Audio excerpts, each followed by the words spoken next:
예, 여러분 반갑습니다. 오늘 좀 특별하게 시간을 마련했습니다. 제가 이제 2022년 2학기 고려대학교 이제 학부생들을 대상으로 회사법 수업을 개설을 하고 있습니다. 지지난달에 서강대학교 학생이 한 분이 저한테 뭐 저와 관련된 인생, 항로 어떻게 해서 이제 법학 교수까지 되었는지, 그리고 젊은이들에게 좀 들려줄 이야기들이 있으면 좀 말씀을 해달라.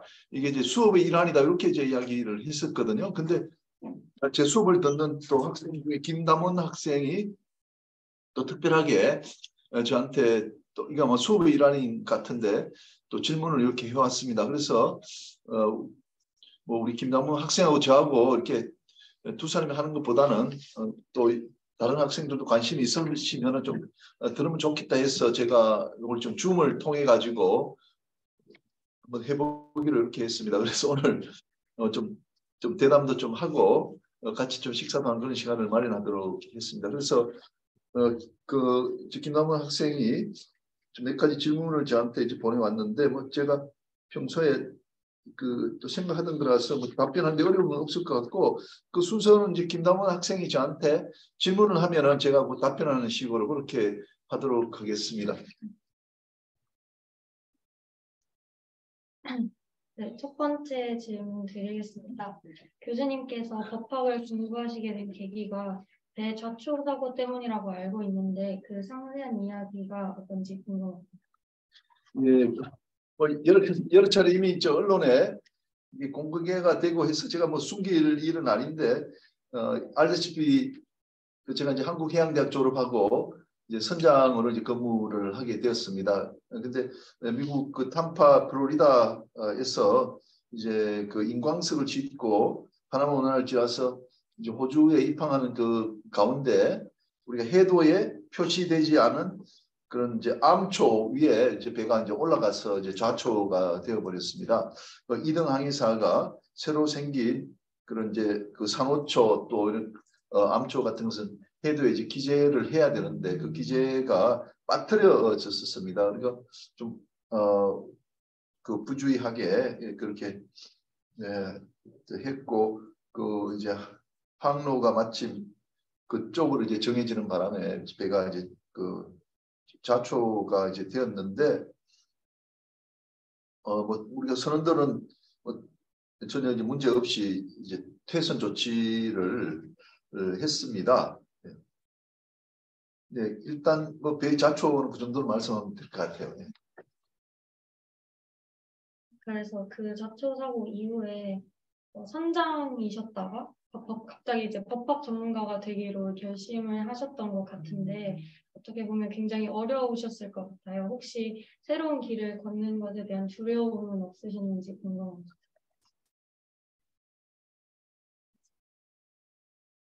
예, 좋은 질문이신데요. 사람마다 이제 새로운 길을 가려면은 좀 뭐 두렵기도 하고 용기가 이제 필요합니다. 뭐 저 같은 경우는 이제 제가 그 당시 이제 선장으로서는 책임을 질 그런 또 사항이었기 때문에 내가 처한 그 상황을 좀 또 탈출하기 위한 어떤 모멘텀이 또 필요했다고 봅니다. 그리고 이제 무엇보다 중요했던 것은 그 사고를 처리하는 과정에서 이제 호주의 법정에 서게 됐어요. 그 민사 소송이 걸려가지고 법정에 제가 이제 선장으로서 이제 그 위트니스로 참석을 하게 됐는데, 뭐 준비 과정이 한 6개월 정도 있었거든요. 그리고 호주 법정에도 있었었는데 제가 하는 과정에서 선장인데 그 관련되는 이제 해상법 내용을 또 너무 몰랐다. 이제 선장이라면은 배와 관련된 모든 것을 잘 알아야 되는데 잘 몰랐다는 또 반성도 있었고, 그 호주 법정에 보니까 이제 선장 출신인데 변호사와 같이 소송을 끌고 가는 그 사람이 있었어요. 저도 선장이기 때문에 법학을 또 공부하면은 이렇게 그때 제가 봤던 영국 선장처럼 저처럼 이제 사고를 당한 선장들에게 도움을 줄 수 있겠다. 그렇게 해서 이제 법학을 공부하자 이렇게 됐기 때문에 뭐 두려움보다는 어떤 그런 이제 사명감 이런 것들이 큰 도움이 됐던 것 같습니다. 그러면 새로운 학문 분야를 공부를 하실 때, 법학을 처음 공부하셨을 때 어려움은 없으셨는지, 있으셨다면 그런 어려움을 어떻게 극복하셨는지 궁금합니다. 예, 여러분 지금 제 수업 듣는 분들은 다 이제 학부에서 이제 법학을 이제 기초로 하지만 저는 이제 그 대학원에 들어왔기 때문에 석사 과정에 들어왔기 때문에 그 민법이라든지 또 뭐 회사법이라든지 상법 총칙 상황이라든지 그러한 이제 기초 과목에 대한 공부가 되어 있지 않은 상태에서 이제 법학 석사를 시작을 하게 됐던 겁니다. 그렇기 때문에 어려움이 참 많았습니다. 그러니까 공부를 거꾸로 한 셈이죠. 해상법을 전공하러 왔는데 해상법이 기초가 되는 민법이라든지 뭐 이제 상법 총칙 상의 회사법을 모르는 상태에서 이제 회사법을 하다 보니까 기초가 되는 뭐 용어들이 나올 때마다 어려워가지고 참 힘이 들었습니다. 예를 들면 뭐 질권이라든지 또는 뭐 유가정권이라든지 뭐 이런 용어가 나올 때마다 이게 너무너무 그 기초를 다시 공부해야 되기 때문에 시간도 많이 걸리고 그랬었죠. 근데 그런 이제 어려움이 있었고요. 그렇다 보니까 제가 그걸 다 극복하고 난 다음에는 강의할 때 우리 학생들이 뭘 잘 모르겠다. 특히 이제 여러분들 같이 그 법학을 이제 전공하지 않고 뭐 경영학, 경제학을 하면서 이제 한 과목씩 듣는 학생들이 뭘 모르겠다는 것을 알기 때문에 강의에도 큰 도움이 되는 것 같고요. 그래서 어려움 극복하는 것은 이제 상당히 오랜 그 시간이 이제 필요했죠. 그것을 이제 하루아침에 할 수는 없고 계속 오랜 시간이 걸리면서 결국은 제가 교수를 하면서 이제 그 학사 편입을 이제 45살에 이제 했거든요. 03학번 2003학번으로 2005년 6년에 이제 그 법학사를 이제 하면서 고대에서 다시 이제 민법, 뭐 상법, 또 뭐 소송법, 뭐 국제법 등을 했는데 그걸 이제 하고 나서 이제 비로소 그 어려움을 모두 이제 극복했다 이렇게 말씀을 드릴 수가 있습니다. 네, 이제는 교수님이 가지신 직업에 대한 질문인데요. 일단 첫 번째로 교수라는 직업에 대해서 먼저 질문을 드리자면 교수가 되시기 전에 선장 이외에 혹시 또 다른 직업을 가져보신 적이 있는지, 왜 그리고 교수가 되기로 결심하셨는지 궁금합니다. 예, 제가 이제 선장되고 나서 석사 과정을 이제 마칠 무렵에 김앤장 법률사무소라고 이제 우리나라에서 가장 큰 그 로펌에서 저에게 이제 그 영입 제안이 왔습니다. 김앤장에서는 이제 웹드라 그래가지고 뭐 충돌, 좌초, 화재, 오염과 같은 그런 이제 사건을 처리할 전문가가 필요했는데 뭐 변호사들은 그런 내용을 잘 모르니까 이제 저 같은 또 선장이 필요했습니다. 근데 보통 선장 가지고 되는 것이 아니라 어떤 법적인 소양이 있어야 이제 변호사들과 같이 이제 그런 것들을 처리할 수 있기 때문에 마침 제가 이제 고려대학에서 이제 법학 석사를 거의 마칠 단계다. 그리고 또 제가 그런 이제 사고 경험이 있었기 때문에 오히려 더 그런 법률 문제를 처리를 잘 할 수 있지 않겠냐 해서 저한테 접촉을 했었던 것이거든요. 그래서 김앤장의 이제 그 회사 뭐 전문가라 그럴까요?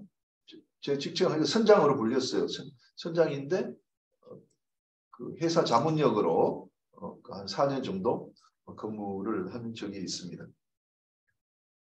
근데 그 다음 질문이 이제 왜 교수가 되기로 했나? 아닙니까? 근데 제가 그 선장을 이제 더 이상 하지 않고 고려대학에 와서 이제 법학을 공부하는 이유가 아까도 말씀드렸다시피 제가 이제 선장으로 이제 해난 사고를 당하고 나서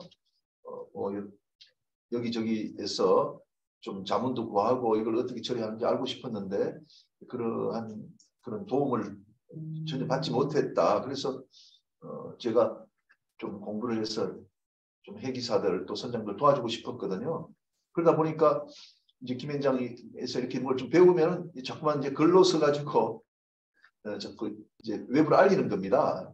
근데 김현장은 좀 영업을 하는 데이기 때문에 이제 그런 걸 또 싫어하게 되는 거죠.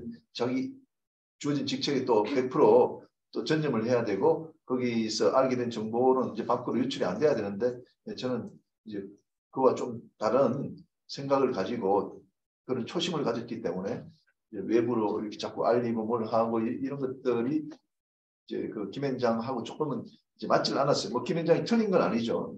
제가 이제 살아가는 목표가 조금 달랐기 때문에 그랬던 차에 이제 목포해양대학에서 이제 해양경찰학과가 이제 생긴다 해서 이제 1998년이죠. 그러면서 저한테 이제 또 제안이 왔어요. 와서 교수로 좀 해달라 이렇게 했는데 제가 이제 1998년 때만 하더라도 어떤 법학을 제대로 하고 싶다는 그 욕망이 아주 강했어요. 그래서 그 전공이 이제 해상법으로 상법만 하는 것이 아니라 또 민사소송법, 헌법, 뭐 형법 이런 것들도 되게 공부를 하고 싶었어요. 이 법학이라는 게 다 연결되어 있기 때문에 좀 폭넓게 공부하고 싶다는 이제 생각이 많던 차에 이 목포해양대학에서 온 교수들이 해양경찰학과가 생기면 그 학생들한테 이제 형법도 강의를 해야 되고 헌법도 해야 되고 형사소송법도 해야 되고 또 뭐 상법도 해야 되고 여러 강의를 와서 해야 된다고 하는 거예요. 그러니까 학교가 조금 많다 보니까 이제 그 법학 교수를 여러 명 뽑을 수는 없고 이제 한 명만 일단 뽑는데 제가 그런 강의를 다 할 수 있다는 거예요. 그러니까 저로서 너무 좋은 거예요.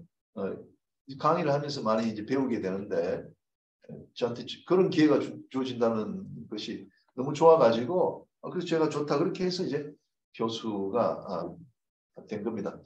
또 이제 상의를 많이 했어요. 우리 지도 교수님, 고려대학교 원사님들한테 말씀을 드리니까 그 학교가 물론 조그만 국립대학이기는 해도 교수의 능력에 따라서 자신의 능력에 따라서 교수라는 것은 할 일이 너무너무 많다. 그러니까 교수로 가는 게 좋겠다. 그리고 또 김현정 법률사무소는 제가 이제 변호사가 아니다 보니까 거기서 이제 주류가 될 수 없다. 그래서 원사님들이 교수가 좋겠다 해서 이제 목포해양대학에 99년에 이제 교수로 이제 가게 되었습니다.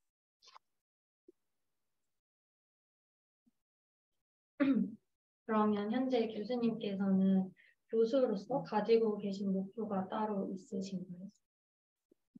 네, 뭐 좋은 질문인데요. 아마 모든 교수들이 이제 같은 그 생각을 할 텐데 교수라는 것은 기본적으로 이제 학문을 하지 않습니까? 자기 전공은 이제 그 법학, 제 전공은 이제 뭐 상법 중에서도 또 이제 해상법인데 그 해상법에서 일정한 이제 경지에 이르러야 되는 거죠. 이제 학문이란 게 깊이가 있고 이제 체계가 있는데 그 이제 해상법이라는 분야에서 이제 제가 모르는 분야가 가능하면 적도록 최선을 다해서 일정한 경지까지 우리가 이제 뭐 내가 최고다 완성이 도달했다 이런 것은 학문에서는 없지 않습니까? 그렇지만 일정한 경지에 이르도록 해야 되겠다. 그리고 제가 또 상법 교수이기 때문에 지금 여러분한테 강의 드리는 회사법도 그 중에 일부거든요. 그래서 해상법을 하다 보니까 이제 그 회사법 같은 경우는 또 상대적으로 연구가 부족했는데 그 부분까지 이제 한꺼번에 어울러서 가야 되겠다 이런 그 생각을 하고 있습니다. 제가 이제 교수로서는 학문적인 일정한 그런 이제 뭐 경지에 도달하는 거 끊임없이 해야 되겠지만 그것이 저희 이제 목표고 이제 앞으로 정년퇴직 한 2년 정도 남았는데 2년 안에 또 해야 되고 2년 안에 하지 못한다 하더라도 계속해서 그 학자로서 교수로서 학문적인 성취를 일정하게 해야 되겠다. 이게 이제 저희 목표인 것이죠. 그러면 교수라는 직업은 어떤 소양 혹은 능력이 필요한 직업이라고 생각하십니까?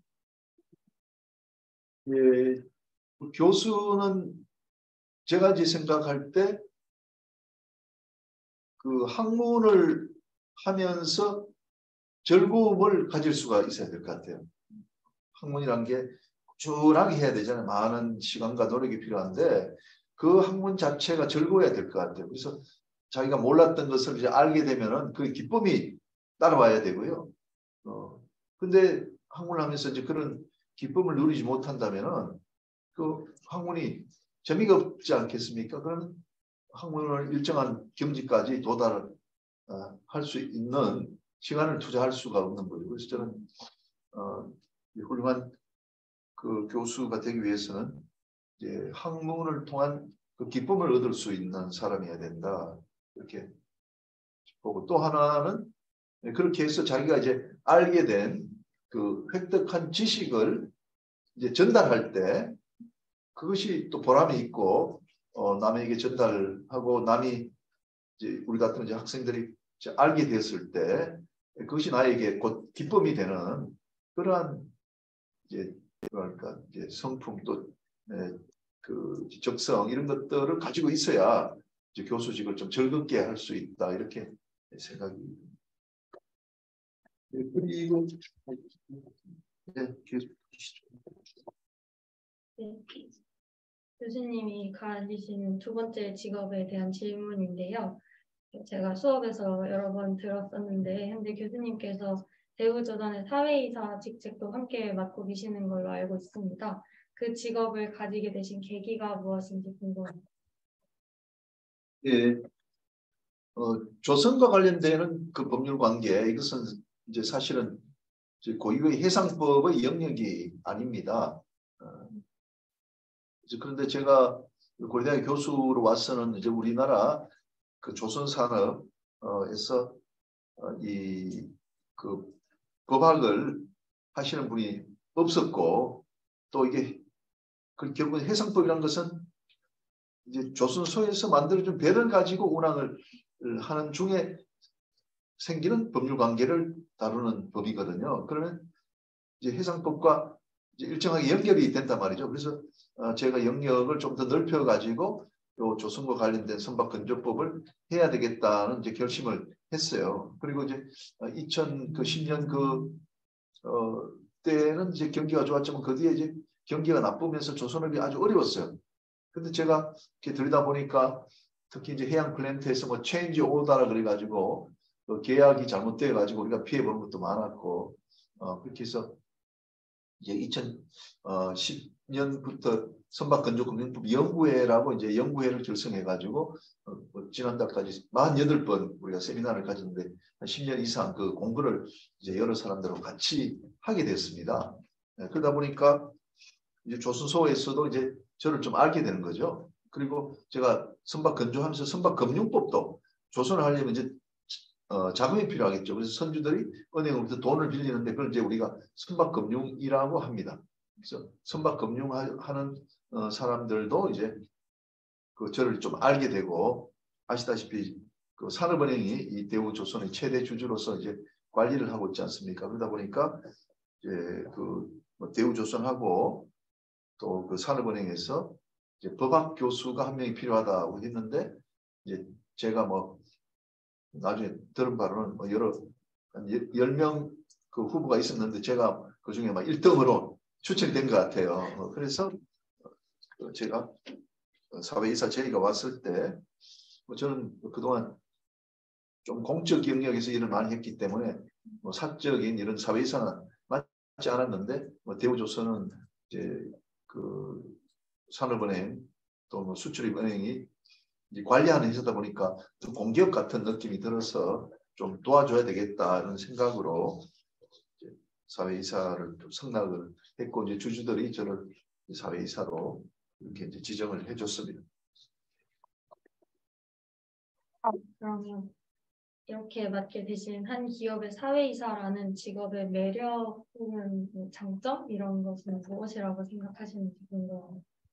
예, 뭐 제가 사회이사 한 지는 지금 한 4개월 정도밖에 되지 않는데 물론 이제 사회이사를 하시는 분들마다 그분들이 생각하는 직업의 매력이 있을 거예요. 근데 사회이사는 뭐 직업이라고 할 수는 없겠죠. 사회이사는 다른 직업을 갖고 있는 사람들이 이제 그 봉사의 차원에서 가서 이제 몇 시간씩 투자해서 하는 거란 말이죠. 네, 그런데 제가 그 이제 상부 교수로서 사회이사의 장점이라고 한다면은 이게 이제 회사 아니겠습니까?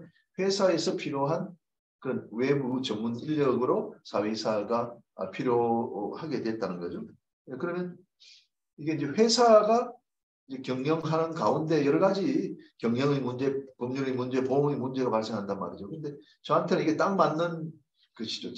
제가 가리키고 있는 이제 회사법 그 내용 그리고 평소에 알고 있던 우리가 조선이라든지 뭐 해운과 관련되는 그런 시황의 좀 반영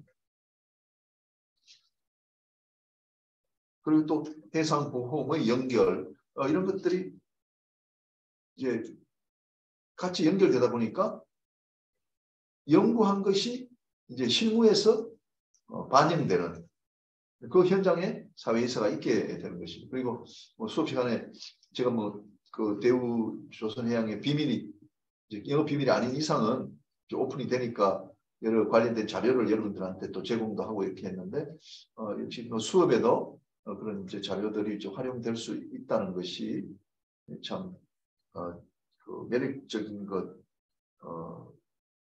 같고요.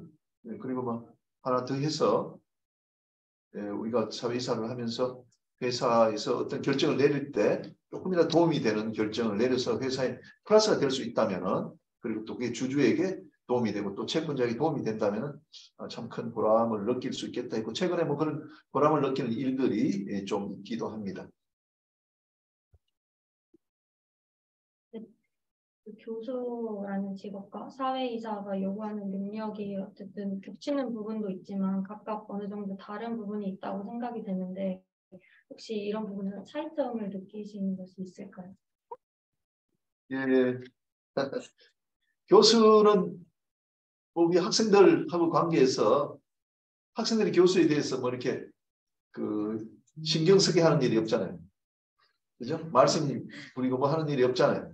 우리가 교수가 또 일방적으로 강의를 하고 학생들이 듣고 또 질문을 하고 그러니까 뭐랄까 좀 평화로운 관계가 되는데 이제 사회이사라고 한다면은 그 사내이사도 있고 그다음에 이제 어떤 결정을 내릴 때는 이게 회사의 사활이 걸린 내용이기 때문에 이 사내이사, 사회이사가 각자 자기가 가지고 있는 백그라운드를 총동원해서 이제 의견을 펼치게 되는 거죠. 그러니까 뭐 이사회를 하거나 하면 이제 그 이제 논쟁이 막 불꽃 튀는 거죠. 그래서 논쟁 끝에 그 가장 합리적인 결론을 이제 내리게 되는데 이제 그런 점이 교수 생활과 사회이사 생활이 다른 거죠. 제가 또 대우조선의 감사위원장을 하고 있는데 또 위원장으로서 또 위원들이 이제 서로 다른 견해가 있을 때 그걸 어떻게 조화롭게 해서 결론을 내려가지고 제출해야 될까 그런 것들이 아주 다른 점이죠. 교수와 학생들 사이는 그런 게 없잖아요. 단순히 있다면 학생들이 좀 학점 좀 더 올려주십시오. 찾아와서 약간의 신경쓰는 그거밖에 없잖아요. 그래서 교수와 사회이사가 요구하는 능력이 각각 다르다는 건 좋은 질문 같아요. 사회이사가 되면은 뭐랄까 단순하게 강의하는 능력을 넘어서 가지고 이렇게 조정하는 능력 그리고 그 다른 사회이사와 또 같이 더불어 가야 되는 그런 협상의 능력 이런 것들이 좀 필요한 것 같아요. 그리고 그 자기가 가리키고 있는 어떤 특정한 그 강의 과목의 전공자에서 더 나아가서 학문 분야도 예를 들면 제가 뭐 해상법, 선박건조법은 잘 알아도 회사법을 모르면 또 안 되는 거예요. 좀 더 넓은 법 영역에 대한 지식도 필요하고 또 회계학 같은 그또 지식이 필요하고 경영학의 지식도 필요하고 그러니까 굉장히 올라운드 플레이와 같은 그런 자질이 필요하다 이렇게 봅니다. 그러면 여태까지 교수님께서 가져오신 직업들이 꽤 많은 걸로 보이는데 그 중에 가장 만족도가 높으셨던 직업이 어떤 것인지 궁금합니다. 네, 뭐 딱히 뭐라고 하나라고 말하기는 어려운데 제가 교수직을 제일 또 오래 했지 않습니까? 근데 저는 이 교수직이 저한테 제일 잘 맞는 것 같아요. 우선은 제가 이제 그 연구하는 뭐랄까 어떤 새로운 것에 대한 탐구, 그 지식을 더 많이 습득해야 되겠다는 욕구가 아주 강한 것 같아요. 그리고 또 남들한테 이걸 자꾸 가르쳐주고 싶은 그런 또 내재된 그런 욕망들이 있기 때문에 이제 그런 것들을 많이 이제 실행을 해왔지 않습니까? 실행을 해왔기 때문에 이제 만족도가 이제 높은 거죠. 그렇다고 해서 이제 항해사 또 선장 배타는 선원으로서의 직업이 그보다 못하다는 것은 아니에요. 그래도 이제 상당한 보람을 또 느낄 수가 있는 거죠. 이제 저희들이 이제 선언할 때는 이제 그 경제 사정들이 다 좋지 않아 가지고 자기가 이제 배 타서 벌어온 돈으로 집안의 살림에 보탬이 되고 또 동생들이 뭐 대학 진학하고 할 때 그게 다 이제 그 쓰였던 것이거든요. 그러니까 사적으로도 어떤 뭐 그 집안의 살림에 보탬이 되어서 큰 보람이 또 있었고 또 이게 이제 우리가 그 송출 선언의 경우에는 외화를 많이 벌어와 가지고 달러를 우리나라에 많이 또 갖다 줬다는 점에서 또 국가 경제도 기여했다는 것이 또 있고요. 그리고 뭐 이건 뭐 저는 이제 국적선을 타지는 않았는데 국적선 같은 경우에는 이제 우리나라 수출 상품을 이제 운송해주는 그런 국가 경제에 큰 기여를 한다는 점도 만족도를 높이는 것이 아닌가 이렇게 생각이 들어요. 그리고 김현장에 이제 4년간 있고 뭐 그 뒤로도 김현장에서 또 불러서 뭐 여러 가지 일을 같이 하고 있는데 뭐 김현장 같은 경우에는 이제 우리나라에서 가장 훌륭한 분들이 모인 집단 아닙니까? 그래서 거기서 참 많이 배웠죠. 이제 일하는 자세, 철저하게 이제 일해서 성과를 높이는 그런 자세들을 또 길렀고 또 법학에 대한 접근 방법 이런 것도 많이 배워서 이제 저로서는 저를 있게 한, 존재하게 한, 성장하게 한 것이 바로 그 김현장이다 이렇게 생각되고 뭐 사회이사는 이제 사이드로 우리가 이제 봉사하는 것이기 때문에 여기 뭐 만족도를 이야기하기는 적절하지 않은 그런 대상이라고 이제 생각을 합니다. 그럼 교수님처럼 이렇게 여러 직업을 경험하려는 사람들이 있다면 그 사람들에게 해주고 싶은 조언이 어떤 것인지 궁금해요. 여러 직업을 경험하는 사람. 근데 이제 뭐 사람마다 또 취향에 따라 다른데 저 같은 경우는 이제 여러 자리를 옮기는 걸 좋아하지 않아요. 그러니까 젊은 분들은 뭐 몸값 올리려고 자꾸 이동한다 그러더라고요. 그런 저는 제자들한테도 어디 뭐 취업 제가 이제 알선해 줄 때는 적어도 하여간 5년 있어야 된다. 그렇게 이야기를 하거든요. 저도 그 이제 뭐 선장 경우는 한 9년, 10년 동안 배에 있었고 김현장도 한 4년 있었고 그 교직은 좀 계속 쭉 있으니까요. 목포양대학교도 한 8년 근무했고 이제 부산대학은 이제 고려대학에서 오라고 해서 짧게 2년 있다가 이제 올라왔습니다만 가능하면 이제 같은 직업이나 같은 회사에 오래 있는 것이 좋죠. 예를 들면 우리 교수 같은 경우도 이제 3년 근무하면 6개월 우리가 저 학교에서 이제 안식 학기를 갈 수 있도록 해요. 근데 6년이면 1년을 쉴 수가 있습니다. 근데 거의 모든 학교가 이런 제도를 가지고 있어요. 근데 이걸 학교를 옮기게 되면 새로 시작해야 돼요. 제가 이제 2년 반 있다가 다른 학교를 가게 되면 그 학교에서 또 3년이 있어야 6개월을 얻을 수 있는 거예요. 그러니까 2년 5개월에 그런 이제 6개월을 쉴 수 있는 기회를 잃어버리게 되는 거죠. 그래서 모든 직장은 이렇게 이제 그 시니어리티라 그래서 직장에 오래 근무하면은 페이버를 줄 수 있는 그런 제도를 가지고 있는 거죠. 그 다음에 그 여러 직업을 경험하는 사람에게 해주고 싶은 조언이란 건 어느 직장이나 마찬가지죠. 한번 어느 직장이나 자기 최선을 다해야 되는 거죠. 이것 하다 저것 하다. 그러니까 어느 직장에 있으면서 이 일도 하고 저 일도 하고 이런 것은 이제 좋지 않기 때문에 성실하게 이제 최선을 다해야 되는 거죠. 그래서 목표를 좀 뚜렷이 정해가지고 그 자기 직업에 속해 있는 그 회사가 성장할 수 있도록 내가 많은 기여를 해야 된다 이렇게 생각하고요. 어느 조직이나 또는 그 시간이 뭐 과거나 현재나 미래나 저는 어떤 조직에건 자기가 더 기여 많이 하고 봉사하고 희생하고 이런 사람은 좋아하게 돼 있어요. 그 사람은 이제 주위 사람들이 좋아하게 돼 있는 거죠. 그러면 인정받고 진급도 바르고 특히 스스로가 좀 손해 본다 할 정도로 헌신하고 봉사하고 이런 사람들을 조직이 좋아해요. 그리고 이제 그 조직에서는 항상 밝은 사람을 좋아해요.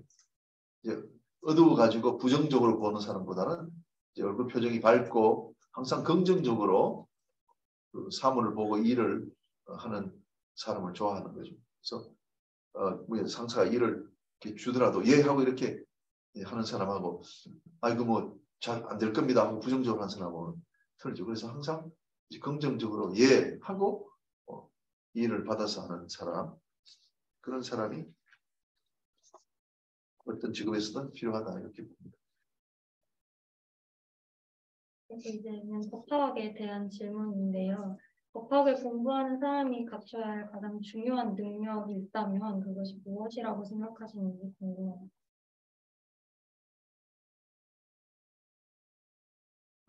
저는 법학을 공부를 하려면 사람이 꾸준해야 된다고 봅니다.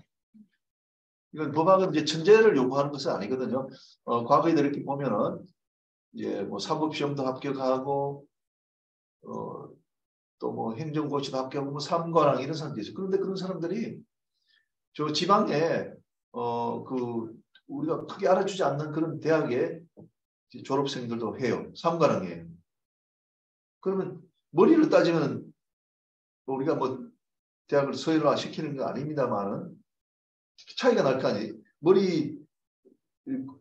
고등학교 때 공부한 걸로 비하면은 그 사람들은 되게 처진 사람이단 말이에요. 근데 그 사람들은 어떻게 그렇게 상관을 할 수 있느냐. 저는 그 법학, 이제 고시 과목 이런 건 다 법학의 그 과목이 베이스가 돼 있지 않습니까? 근데 제가 볼 때는 결국 꾸준합니다 보는 거거든요.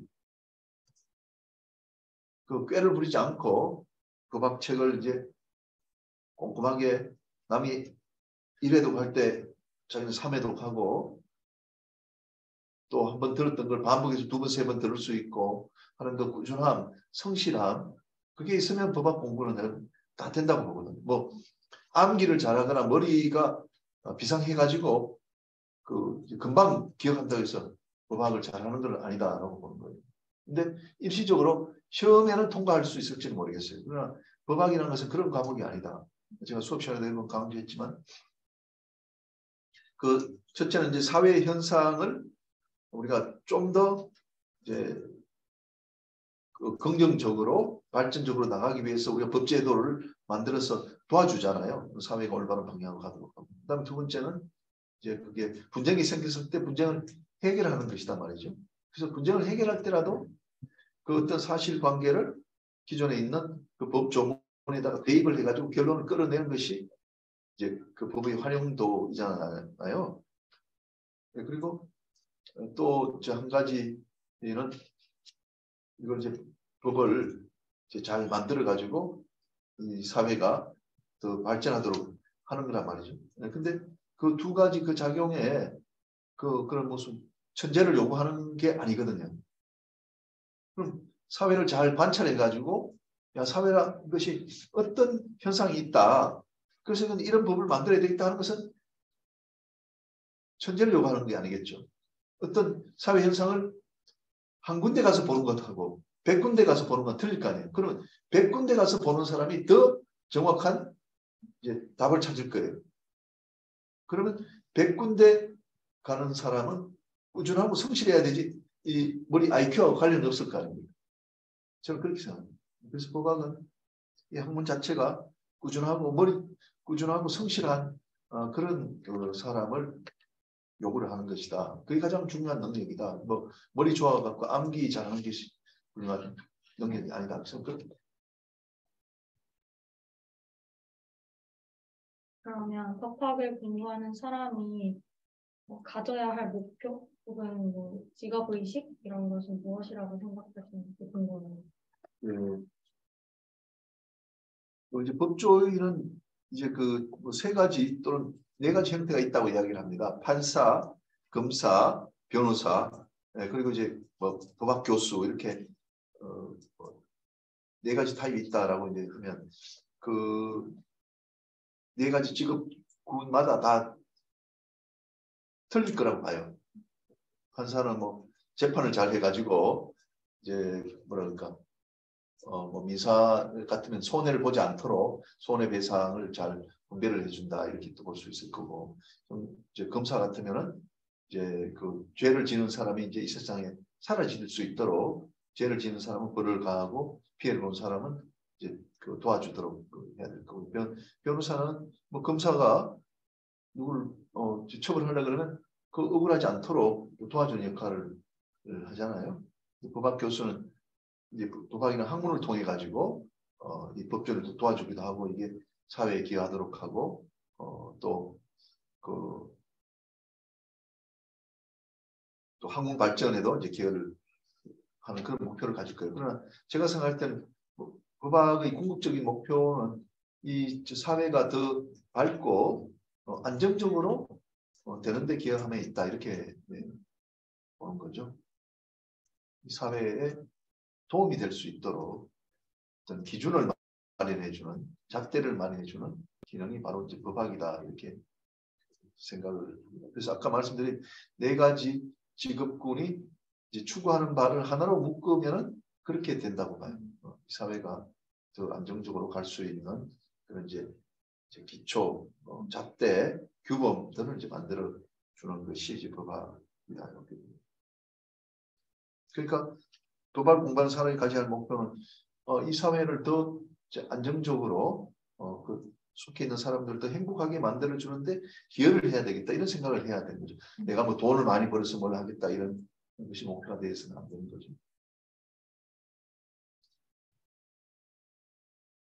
그리고 마지막 질문은 교수님처럼 이제 요즘에 노스쿨 때문에 비전공자인 학생들이 대학원에 가서 법학을 공부하게 되는 경우가 많은데 그런 친구들에게 해주고 싶은 조언이 있다면 어떤 것이 있을지 궁금합니다.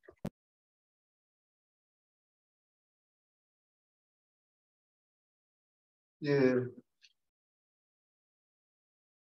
저도 이제 어떻게 보면 이제 비전공자로서 이제 법학을 이제 대학원에서부터 시작을 했지 않습니까? 그러니까 우리 김남호 학생 비슷하게 지금 제 수업을 듣는 많은 학생 비슷한 그런 길을 걸어왔어요. 제가 생각할 때는 첫째, 법학은 어려운 학문이 아니다. 제 수업 들으실 때 어떠세요? 너무 어렵게 느끼죠? 네. 제 수업 듣는 학생들은 다 쉽다 그래요. 저는 법학을 되게 어렵게 공부했어요. 법학이 어려워요. 근데 이제 그걸 법 조문에 대한 해석을 중심으로 하다 보면 되게 어려워져요. 근데 법학이라는 게 어떤 사회의 현상을 반영하고 있는 거잖아요. 그리고 이 법학이라는 게 특히 우리가 민법과 성법 같은 경우는 그 사회에서 벌어지는 그 사회 현상을 해결하기 위해서 사람들이 만든 거예요. 그러다 보니까 들다 보면은 그 만든 이유가 다 있어요. 그 시대적인 상황이 있고 그걸 알게 되면은 법학이 쉬운 거잖아요. 저는 법학이라는 게 되게 어려운 학문이 아니다. 어려운 것이 아니다. 굉장히 쉬운 학문이다. 그래서 너무 겁을 먹지 말라. 겁을 먹지 말고 와서 공부하시면 된다. 근데 우리 꼭 고려대학에 와서 공부를 해야 쉽게 배우겠죠. 그죠? 그래서 법학은 절대 어려운 학문이 아니다. 이해하고 또 자꾸 생각해보고 또 실제 사례를 배운 그런 이제 법 조문에 적용을 해보면 재밌다. 마치 수학 공식처럼 잘 풀릴 수 있다. 그래서 너무 겁을 먹지 말고 법학 공부를 하고 또 로스쿨 가는 그런 길을 택해도 되겠다. 그리고 특히 우리 고려대학에 다니는 학생들은 우리가 이제 뭐 자유중공학부든 공거리 그리고 또 다른 대학 뭐 경제학과 뭐 신문방송학과 등등에서 하고 있는 부전공인가요? 복수전공으로서 법과목을 뭐 6과목, 8과목 등등 그런 것들 미리 선택해서 공부하면 참 좋다. 그건 이제 우리가 기초 과목을 우리 그 법학전문대학원에서 로스쿨에서 개설해 드리잖아요. 헌법, 민법, 형법, 또는 뭐 상법, 총칙상황, 회사법 이런 기초 과목이잖아요. 그런 과목들을 미리 이제 듣고 로스쿨에 지원하면은 각 로스쿨이 그 과목을 들었기 때문에 들은 학생들은 로스쿨에 왔어도 2번 듣기 때문에 또 어느 정도 리걸 마인드가 생겼기 때문에 수업을 잘 따라올 수 있다. 그래서 변호사 시험에 쉽게 합격할 수 있다라고 본다는 거죠. 그래서 우리 그 학교가 고려대학이 로스쿨 그 이제 학생 수가 가장 많잖아요. 그래서 법학 공부하려는 비전공자는 이제 그 학부 때 5과목에서 6과목 뭐 정도를 미리 좀 들어보고 그 이제 리걸 마인드를 조금이라도 가진 다음에 로스쿨로 가면 좋겠다. 이런 말씀을. 그리고 또 법학을 이제 공부해서 또 로스쿨에 가거나 하는 분들은 이제 법조인이 되려고 하는 거 아닙니까? 근데 우리가 법학을 공부하게 되면 좋은 점은 이게 균형 감각을 가질 수 있다는 겁니다. 저도 처음에는 그런 말이 무슨 말인지 몰랐는데 이제 법학을 하게 되면 항상 여러 그 당사자들의 입장을 생각하게 되는 거예요. 우리가 회사법, 예를 들면 지금 회사법에도 그 회사의 대주주가 있는 반면에 소주주가 있고 또 회사와 거래하는 채권자가 있어요. 그리고 회사 안에 이제 그 경영진이 있단 말이죠. 그러면 내가 경영진의 입장에서는 주주만 생각할 게 아니라 또 채권자도 생각을 해야 된단 말이죠. 그래서 아주 다양한 그런 사람들을 내가 배려할 수 있는 그런 이제 자질이 생기는 거죠. 그러니까 좀 객관적이 되는 거죠. 모든 사물을 바라볼 때 그 하나 일변도로 가는 것이 아니라 또 다른 면이 뭐가 있을까? 우리가 이제 원고 피고가 있으면 원고하는 주장을 깨기 위해서 피고가 또 이론 구성을 하고 그것을 이제 판사가 들을 거 아닙니까? 그럼 판사는 양쪽의 의견을 항상 듣고서 결론을 내려줘야 되잖아요. 그래서 이런 것들이 모두 우리가 법학 공부 안에 포함이 되는 거죠. 그러다 보니까 우리가 법조인들이 여러 방면에 가서 활동할 수 있는 법학 교수할 수도 있고 국회의원 할 수도 있고 뭐 장관도 할 수 있고 여러 또 기업에 가서 경영도 할 수 있고 그러니까 다른 학문 분야가 갖지 못하는 가장 아주 좋은 장점이죠. 객관적이 될 수 있다. 우리 경영자 같으면은 대체로 경영자 다니면 주로 이제 경영자의 입장에서 뭔가 사물을 바라보게 될 거예요. 근데 법학은 그게 아니고 우리가 운송 해상법 같으면 선주 운송인이 한 당사자고 화주가 또 한 당사자. 항상 둘을 같이 보게 되니까. 그래서 법학을 공부하게 되면 결국은 사람이 객관적이 될 수가 있다. 그러면 다른 사람이 볼 때는 합리적이다라고 이제 이야기를 하겠죠. 그래서 이제 비전공자들은 각기 자기 전공이 있단 말이죠. 경영학 또는 이제 국어국문학 하면서도 이제 법학을 통해서 이제 균형 감각을 가질 수 있다면 앞으로 살아가면서 굉장히 큰 플러스가 된다 이렇게 봅니다. 이렇게 목표는 모두 마무리되었는데 정말 도움이 많이 된 답변인 것 같습니다. 정말 감사합니다. 예. 지금 그 망에 들어오신 분들 계신데 몇 분 계신데 혹시 망에 들어오신 분들 중에서 질문 사항 있으시면 좀 부탁드리겠습니다. 홍채화 학생 또 노승 누구죠? 노승민 노승민 학생 네. 홍채 학생, 반가워요. 아, 네, 안녕하십니까. 네, 네, 질문 교수님. 있으시면, 네. 네, 교수님. 저는 교수님이 방금 해주신 그런 답변들이 굉장히 인상 깊었습니다. 그, 궁금한 점이라기보다는, 인터뷰 해주신 분께서 제가 궁금한 점들을 많이 질문을 해주셔서, 네, 저도 많은 정보를 알아갔는데 저는 특히 약간 개인적으로 교수님께서 왜 대우조선해양의 사회이사를 맡으셨는지에 대해서 궁금했었는데 교수님께서 어, 뭔가 역시 공익적인 뜻이 있으셔서 거기 참여하셨다는 것이 굉장히 인상 깊고 교수님께서 계속 강조하신 뭔가 그런 사회의 그런 긍정적인 방향에 기여할 수 있도록 법조인으로서 그런 태도를 갖춰야 한다고 말씀하신 점을 저 역시 좀 잘 새기고 그걸 실천할 수 있도록 노력해야겠다라는 생각이 들었습니다. 잘 들었습니다. 아유, 아유, 네, 말씀도 예쁘게 하시네. 그러니까 사회에 우리가 긍정적으로 기여를 해야 된다. 이게 이제 이렇게 우리가 지구가 평안하게 되겠죠, 그죠? 그래서 제가 수업 시간에도 많이 강조를 했는데 제가 대우조선해양을 그 사회이사로서 좀 기여하겠다고 뜻을 세우고 그 사회이사로 승낙했다는 점, 그 점을 잘 이해했다 이렇게 하시니까 너무 좋습니다. 예. 그 다음에 노승민 학생. 네, 교수님. 저도 질문이라기보다는 그냥 오늘 교수님께서 이제 여러 직업들을 거치시면서 느껴오신 바나 교수님께서 가지고 계신 신념, 그리고 법학 공부 방법 등에 관해서 되게 유익한 정보들을 많이 얻을 수 있어서 네, 굉장히 인상 깊게 들었던 것 같습니다. 감사합니다. 노승민 학생 무슨 과예요? 저는 서서문학과입니다. 서서문학과. 스페인이잖아요. 스페인. 네. 스페인이 옛날에는 세계를 제패했었잖아요. 네. 외국어를 잘 한다는 건 굉장히 큰 장점이거든요. 좀 서서문학과 스페인어 잘 하셔가지고 또 로스쿨로 이렇게 오시면은 또 스페인은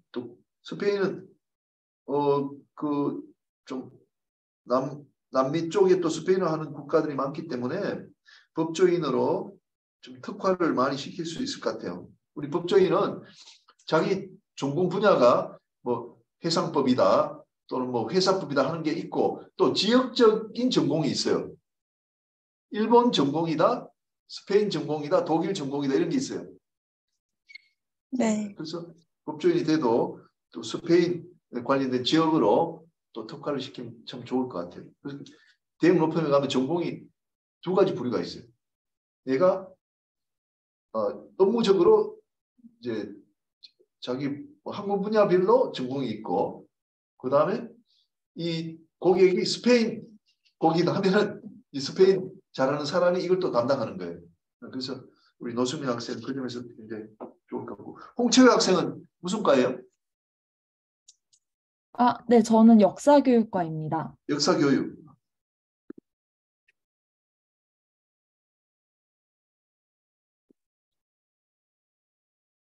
이 법학도 이제 역사적으로 접근하면은 우리가 이제 그 입법 연역을 가지고 또 좀 접근하는 방법도 있거든요. 너무 좋습니다. 그 두 분 다 학교 근처에 계시면 우리 팀들 식사로 갈 때 같이 좀 가면 좋겠어요. 어디 계세요? 참석 못 하세요? 학교 아니에요? 네, 전 지금 본가에 와 있어서 오늘은 참여가 좀 어려울 것 같습니다. 그래요? 노성민 학생은? 제가 노승민 학생입니다. 홍채 학생은? 네, 저는 자취하고 있어서 지금 집인데, 이따 그러면, 예, 우리 여기 또 몇 명 있어요, 학생들. 같이 가면 돼요. 좀 아, 오세요. 우리 알려드릴 테니까요. 12시 한 15분경에 그 법대 후문으로 오시면 될 것 같아요. 예, 그 아, 다음에 우리 여기 참석하신 분들 중에 손동우 학생도 있고 또 이학준 학생도 있으니까 그 두 분 좀 질문도 있으시면 들어보겠습니다. 이학준 학생 좀 질문 사항 있으시면.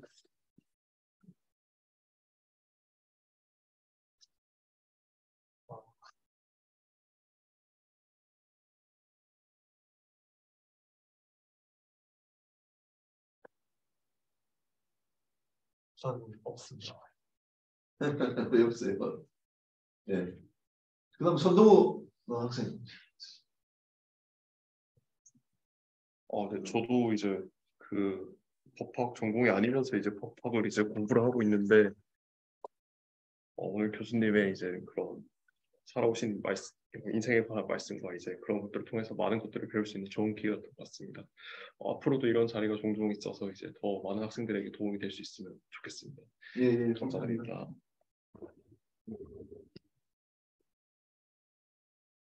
예. 이제 좀 마칠 시간이 됐는데 제가 한 4년 전에 우리 고려대학 도서관에서 한번 런이라는 그 프로그램이 있었어요. 그래서 점심시간에 한 45분 특강을 했어요. 그때는 제가 쭉 살아온 거 이제 제가 이제 바닷가 경북 동해안에서 태어나가지고 이제 교수가 되기까지 주로 배 탈 때 재밌는 이야기를 중심으로 이야기를 쭉 했었거든요. 그게 이제 유튜브 동영상에 있습니다. 그런데 이제 오늘은 그것이 아니라 우리가 이제 또 학문과 관련되고 또 수업과 관련되고 또 여러분들 로스쿨 진학과 관련된 그런 이야기들을 많이 나누었는데 저로서도 굉장히 좋은 시간이었다고 생각되고 오늘 참석하신 분들은 10명 정도인데 요걸 유튜브 동영상으로 올려가지고 혹시 보실 분 있으면 우리가 이제 패스해서 드리도록 그렇게 하겠습니다. 혹시 이제 또 다른 방면으로 또 여러분들이 제 수업 이외에 그런 이야기를 듣고 싶으면은 말씀하시면 언제든지 우리가 제가 또 시간을 내 가지고 좋은 그 시간을 갖도록 그렇게 하겠습니다. 오늘 좋은 질문해 주신 우리 그 학생 김담원 학생 너무 고맙고요. 또 이학준, 또 손동우, 그리고 홍채호, 노승민 학생 너무 고맙습니다. 그리고 우리 또 수고해준 우리 서영 조교한테도 이제 감사를 드립니다. 마치고 우리 바로 내려가서 법대 후문에 가서 손사우 구두 네. 두부 순두부집 네. 정확히 무슨 순두부? 한사우 순두부. 네, 한사우 순두부로 갈 테니까요. 혹시 방송 들으시는 분 중에 관심 있는 분들은 거기 오시면 되고 홍채화 학생도 그쪽으로 좀 오시기 바랍니다. 홍채화 학생? 네, 아시나요, 손사우?